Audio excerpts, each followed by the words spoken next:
పవిత్ర హృదయులే భగవంతుని కృపకు శీఘ్రంగా పాత్రులవుతారు. ఇది ఎప్పటికీ మర్చిపోకు. పవిత్రమైన నడవడిక, శుద్ధమైన ఆలోచనాసరళి, కక్షలు, కార్పణ్యాలు, ఈర్ష్యాద్వేషాలకు తావు లేకుండా మన హృదయాలను స్వచ్ఛముగా ఉంచుకోవడం ఎంతో అవసరం.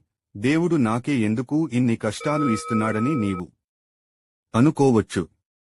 కాని అది నీలో సహనాన్ని పరీక్షించటానికని, మరియు రాబోయే సుఖాన్ని, మరింత ఎక్కువగా ఆనందాన్ని నీవు పొందటానికి ఆ దేవుడు చేసినదే అని అనుకో. నిన్ను ఎల్లప్పుడూ ప్రేమిస్తుంటాను. మీ గురించే ఆలోచిస్తూ ఉంటాను. నేను మీ గురించి మరియు మీ పరిస్థితి గురించి పట్టించుకోవడం లేదని అనుకోకండి. నాకు అన్నీ తెలుసు. ప్రశాంతంగా ఉండండి. నేను మీ పని చేస్తున్నాను. సరైన సమయంలో ప్రతీదీ సరిగ్గా జరుగుతుంది. మీరు సంతోషంగా ఉంటారు. ఇది నా వాగ్దానం.